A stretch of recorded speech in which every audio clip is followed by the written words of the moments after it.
During Christmas break, my wife Chloe practically begged me to go to her class reunion. When we pulled into the hotel parking lot, it was packed with fancy cars. Ours? It looked like a total joke next to them. Before we even walked in, I caught someone whispering, "I don't get it. Chloe was like the girl back in school. How'd she end up with a loser like Alex?" Chloe just smiled and mingled with her old classmates like I wasn't even there. After dinner, Brandon, the hotshot baseball star from back in the day, walked right up and grabbed Chloe's hand. "Alex, I want your wife. Name your price. She's mine now. I didn't lose my cool."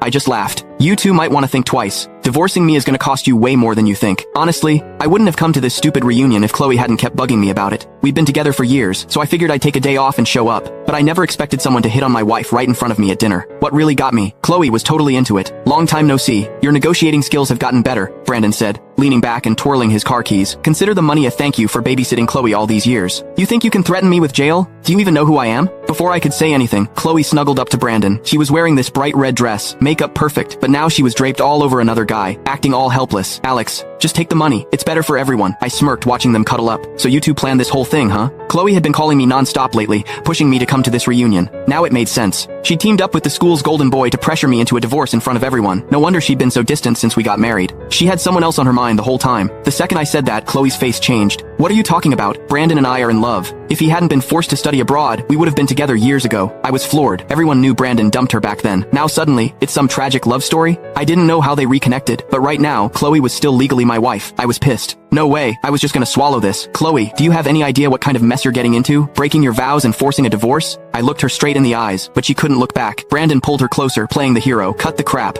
You're just mad because you think the money's not enough. Name your price. I've got plenty." Looking at this cocky rich kid, I felt like I was watching a bad comedy. "Heads up, Brandon. If Chloe goes through with this divorce today, you're both in deep trouble." Before I could finish, Chloe snapped, "Stop trying to scare us. What can you possibly do? We barely see each other since we got married. Who knows what you've been up to? Honestly, if you hadn't chased me back then, you wouldn't be getting a dime. If it weren't for my situation, I would have slapped her." Everyone started laughing. "See? Told you. Your worth determines the woman you get. A nobody like Alex with no connections was always gonna lose his wife, right? Look how he's dressed." And he still showed up. Brandon's got money, power, and family connections. Alex doesn't stand a chance. They were all kissing up to Brandon. Not one person had my back. To them, I was just entertainment. These friends, this reunion. Total waste of time. I ignored all the trash talk and got up to leave. But before I could stand, a hand slammed down on my shoulder. "Where do you think you're going? Did I say you could leave?" Brandon grinned at me like I was nothing. "Alex, you've got two choices. Take the money and sign the papers, or I beat you until you sign. Your call." I couldn't help but laugh. "You sure you want me to choose?" Brandon was too full of himself to notice the mess he was making. "Yeah, agree to the divorce, and I'll make sure you live comfortably for the rest of your life." I held back my anger and said slowly, "Fine, I'll divorce Chloe. Keep the money. But..." I paused. "Let me make a phone call first. This isn't something I can decide on my own." Brandon burst out laughing. "You think you're that important? I'm being nice by giving you a choice.